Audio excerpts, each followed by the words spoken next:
Achieving gender equality in politics requires more than women and men having an equal share of parliamentary seats and ministerial positions. It requires that women and men of all backgrounds have equal access to such positions and can subsequently participate in decision-making on an equal basis. Achieving this entails putting in place inclusive work environments, facilitating equal access to leadership roles, and removing socio-economic barriers to political participation. Now, to discuss this with regards to gender balancing ahead of 2023 elections, we have joining us in the studio Mrs. Dorothy Nuhu, who is a politician and gender rights activist. Good morning and welcome to Daybreak. Good morning. Thank you for joining us. Good morning, viewers. All right, so now politically, women have actually been relegated to the background, despite efforts by government and non-governmental organizations. Why do you think this is still an issue in 2022? Because we've not made adequate effort. That's what it means. Like you said, there's been effort by government, by non-governmental organizations, by women's groups, across the nation. But have we done everything it takes? The answer is no, because if we did, the results will be there. The outputs will be there for us to see. The example is the gender appropriation bills that were sent to the National House of Assembly. This has been an effort that's been ongoing since 1999, since we turned into democratic rule. We haven't seen the reception that we need to see, especially within the government quarters, in terms of putting in place the kind of policies that are required for, this gender equality to happen. And so the gender appropriation bills were thrown out, with blatant audacity, because it just takes that to think that women are insignificant to the point that we would put in a bill and they would throw it out just like that. And even when we had threatened, and attempted going to court on the matter, they felt like, okay, let's reconsider it. But in a few days, even when the demonstrations were going on in front of the National House of Assembly, they had someone who came out, part of the committee members, to say, no, they are not reconsidering it. That's it. And so when we have situations like that, then we can't possibly expect the kind of results that we are expecting around this table right now. It takes a conscious effort. It takes a deliberate attempt. We have to be deliberate about it. And putting in place policies is one of those deliberate actions. They used to say that women were shy, women didn't want to come out, and so on. But with the road to 2023, as we have seen it, there were so many women aspirants aspiring for all manner of positions across the parties. And we consistently had meetings, strengthening one another, sharing experiences. So on our part, I don't know what else they would want us to do. We've done so well. We've pushed. We brought out women out there. I just saw the report on Aisha Binani. For goodness sake, why would we do that? And is the position in campaign team equivalent to robbing a woman of her gubernatorial ticket? Those are the kind of things that are militating against the effort that we are putting in place. Well, talking about 2023, I remember we had a discussion here when the gender bills were rejected, and a gender activist said, okay, we are ready for 2023, and this time around, it's not going to be business as usual. We will not come out en masse the way we used to, because women take up quite a number of the votes that we see eventually. And so with the rejection of this gender bill, how would you say women voters, what would be the nature of women voters in 2023? I tell you that, there is some air of discouragement, but there are people like myself who feel like we need to come out en masse as usual, because what we need to do is to screen the candidates that are on ground right now, to listen to them, hear what they're saying, and be practical in our analysis. Don't come and tell us you will give us 75 affirmative action. 75% is not, it's like swinging the balance to the other side. We want equality. That's what we want. and in 2-3 years, it's not even possible from 16% to jump to 75 or 80. So don't come and tell us, don't deceive us. Tell us what is achievable. Those are the kind of things we are looking out for this time. And we must identify the people who are proposing to us the kind of things that will work. We want to see candidates who understand the language of intersectionalities of rights. We want to see candidates who understand by the things they are speaking to us when they engage with us, what it means to implement the affirmative action, what inclusivity even means in the first place. And we want to hear from them how much they are going to invest in gender transformative projects and interventions. Because without those kind of things, then, you don't get our vote. Okay.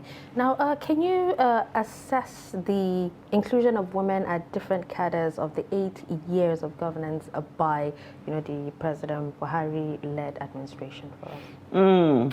I may not have the statistics right now to give, but I know that we have not done well in this administration at all. Because what has happened from 1999 to now is that we are witnessing a drop in the number of women that are being carried along in terms of appointive positions, and of course the elective positions is virtually not there, and it's very disheartening to see, because as far as I know, there are government agencies and parastatals, almost 60% of them, that do not have a board.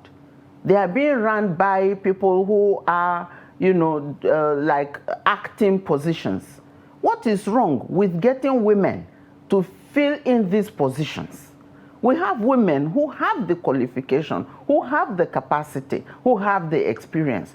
All he needs to do is to put an advert out, and all our CVs will be flying into that office within the next 24 hours. And all those parastatals and agencies, they will have strong boards in place with people who have the experience to carry out interventions that are impactful.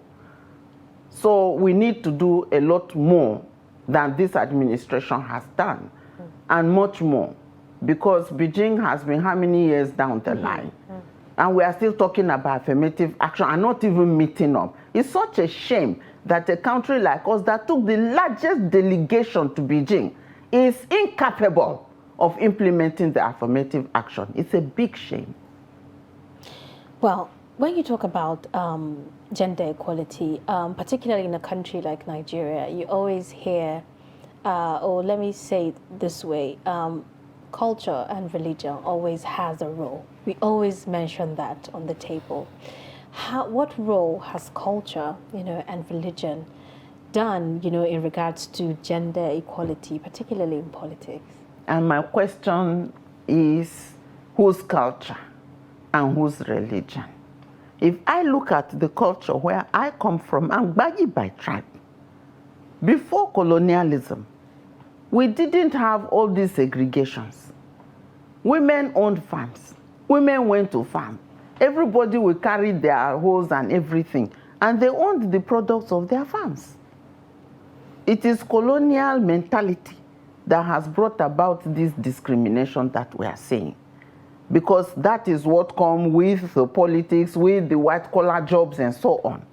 And we forget that when the colonialists came and the missionaries came, it was the men who came to work, and their wives just accompanied them so that when they come, they are not starved biologically, sexually.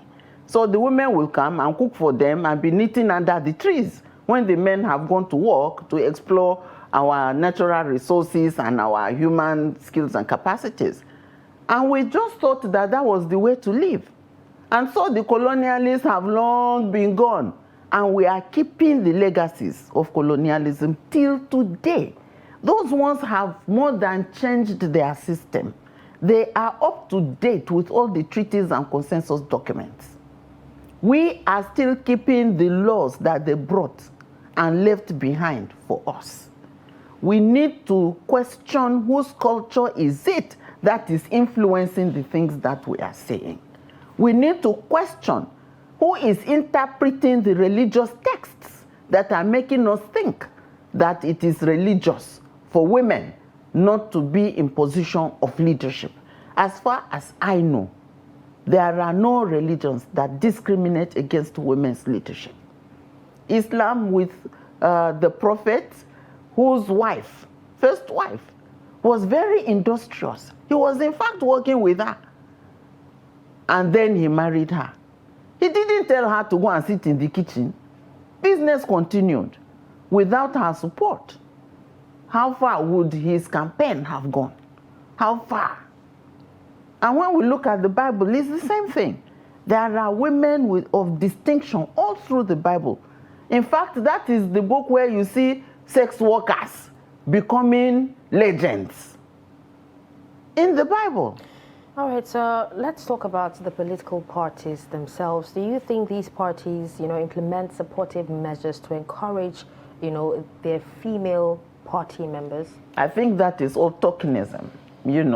They do talking things here and there, like, we are gender friendly.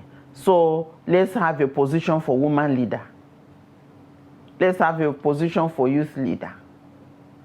Do you see the trouble that women took when they tried to get vice chair this time around in party structures?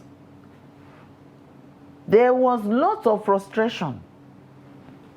In fact, it took us like lots of sweat to say, no, please go back there, make sure you do it. If we fail, if you get one vote, it is fine, come back. Because they always tell women, don't bother. It's a shame, for you to go and not win. Not getting the ticket does not mean you've not got gains. So we decided this time around I wasn't going to work. They have things in mind when they talk about women's participation within the party structures. They want us to have those decorative positions. It is very difficult to see women in significant positions where they can make decisions that can swing the party left or right. The position of the chair, the position of the organizing secretary, the position of publicity secretary. Why can't we have those kind of positions? Don't even give us vice chair. Give us the chair and see what will happen. We have great management skills that we can put in and make those parties change. Don't tell us you will give us a form free. That's what they do. But what does it take to fill the form? What does it take to do the campaign? Is party supporting to make sure that the resources that the men have and can expend on those things, that women can have them as well without expending as much. And that can only happen if we put women in more strategic positions within the party structure. So no any longer to the tokenism that we are used to. You can't take a governorship ticket from a woman and then put her in a campaign team and think that we have been adequately compensated. I'm glad that it's in the court, and I'm really praying and hoping that, Aisha will get the ticket, and then we can begin to celebrate the female governor. I'm looking forward to it. That indeed would be a game changer, Yes, I must say. Yeah. So could you just pinpoint what are some of the restrictions, limiting women, to actually get to those very important positions, particularly in a country like Nigeria? Number one, I think that the number of men in the political structure, are more than women. It's the same thing, the Senate, House of Reps, House of Assembly. So if we are going to vote, who is going to win? We want a woman to be majority leader. Okay, let's vote. And the people who are voting are men. So that is a very important, setback. Secondly, the men who are there in majority do not even want women to rise, because they think that if women are occupying the position, some of them will be sent back home. Why does anybody feel like sending them back home should prevent someone who is competent and capable from coming on board? The other problem is the resources that women don't have. Men have lots of resources. Men are brought up to be go-getters, and they are brought up and pushed very hard to get resources. On the other hand, women are discouraged from, going out there and making life happen. You know, they will tell you are too ambitious. And then they make you feel like marriage is the ultimate. So if you carry on like that, you won't get husband. Or you want to be a doctor, who go marry you? You want to already have your own house. You already want to have your own car. As a matter of fact, women who are already accomplished, when men come around them and want to marry, not that it is the end of everything, but people will tell them, it's a gold digger, oh, don't agree, oh. You know, so even the men who go near such women are labeled. So those are the kind of nuances that condition the minds of both men and women, so that women are not out there trying to get the kind of resources that they, you know, they need to compete comfortably with the men. And then the length of experience that women have in politics is not as much as the experience that men have, because they've always been in there. They have the experience.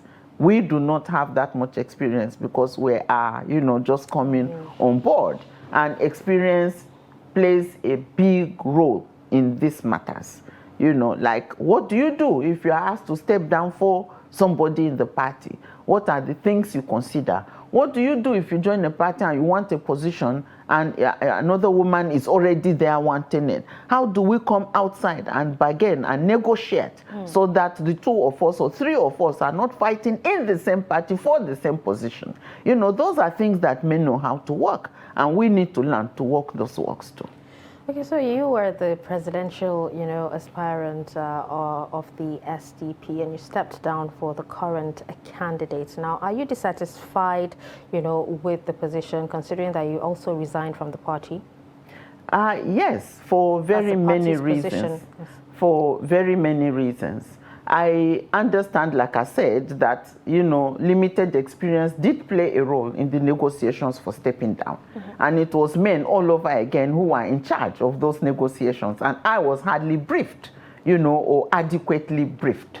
And I then discovered that there were many factors at play that I wasn't aware of, I was ignorant of. And I sat down as a feminist and I asked myself, wait, oh, so after all this one, then you come and be working for the same man, you know. Maybe if it was a female, that would have been a different thing. But I just can't go back to my community, the feminist community, with my head held up high and tell them, look, oh, this is ABC that happened, and I was compelled to step down, some kind of zoning that happened, and so on and so forth. And now I'm supporting the man. You know, I mean, don't look at me and like, we thought you were a mentor in this place, you know. And so I had to take that difficult decision and, you know, withdraw. Okay, but do you think there's a common ground that can be exploited by women? Yes, in a way. You know, it's very tricky, because what I've had people say is that let's present just one person. You know, men don't present just one person. And, you know, I love the spirit of competition. The only challenge we have is that it is not fair. It is not transparent. And those in charge are not being held accountable. You know, and then they have some cunning and subtle ways of doing certain things. And when you go to court, those things are difficult to prove, you know. So we need to have women out there as much as possible. The thing I think we must do is not to have two women in the same party competing for the same thing, so that all women can be focused on one thing. If all the women who are delegates can at least throw their votes in for that very one woman and we don't split our votes, that will help. And then we can have other men who are, you know, our friends, who can then put votes for us. Even if we don't have the money to give delegates, you know, we can go a long way. And women can't be like men and be hungry for that delegate money. You know, we need to begin to tell ourselves that where a woman is concerned, we let go. We let go. Let's sacrifice. Let's make that input. If we don't do that sacrifice, it's not going to happen. You know. So, and what women can do again is to make sure that we pool resources together. At whatever level we find a credible woman, let's put our investments there. I'm looking at, for instance, the general overseers of the churches in Nigeria that are women. if they could take an offering of 50 naira and say, this one, we are dedicating it to make sure that a woman emerges a candidate at the State House of Assembly, or that we have women in social party structure, that will go a long way, you know. And women in business can do the same thing. Market women associations can do the same thing. It has been the other way around. People are sitting around and waiting for aspirants and candidates to bring them Ghana must go. That is corrupt. We need to change that. It crept in, but we need to throw it out as gatekeepers. And so for women, you know, those are the things we can do. The education we are giving is fine, but we need to scale it up. Scale it up in the sense that there are women who come out, but who don't have the depth of knowledge that is required to floor male candidates during a debate. I'm confident that of all the presidential candidates we have, I can sit with them at a table like this and hold my debate with them comfortably. Why? Because my capacity has been built in diverse areas of human development. And that is what we must do for women, generally speaking, who desire to run for positions. It's not enough to be a media guru. Do you know about economics? It's not enough to be a gender expert. What do you know about security? It's not enough to know about education. What do you know about foreign policy? You know, these are intersectionalities that we need to carry along as far as, you know, human development is concerned. You must be good at the environment. I mean, not expert because you won't work alone, you will have people to work with you, but have some knowledge so that when people are talking about environment, about flooding, you know what to say. And you know exactly the kind of interventions that are required. Not changing error notes. That will not answer our flood problems, for example. And you know, women can prioritize appropriately. And that's why it pains me that we didn't have a chance for 2023, because that would have changed the hand of the clock. Before we wrap up, I would like your comment on this particular statement that I hear every day, and sometimes I'll say I see it every day. A lot of people say women don't like women, and women are women's problems themselves. I would love your comment on that. First of all, men are the drivers of this notion, and they have sold it into us so repeatedly that we are beginning to believe it. Women are women friends. Go to parties where women are cooking for weddings and naming ceremonies. Nobody is pouring hot water on anybody. Somebody is bringing salt. Somebody is bringing spoon. Somebody is bringing Maggi. You know, women are women's friends. It's a myth. The fact that we may sometimes disagree is natural. Don't men disagree? They disagree all the time. All this shooting we've been seeing of politicians speaking dead on the roads with their escorts, all the shooting of general overseers and everything. Is it women that are behind it? It is men doing themselves.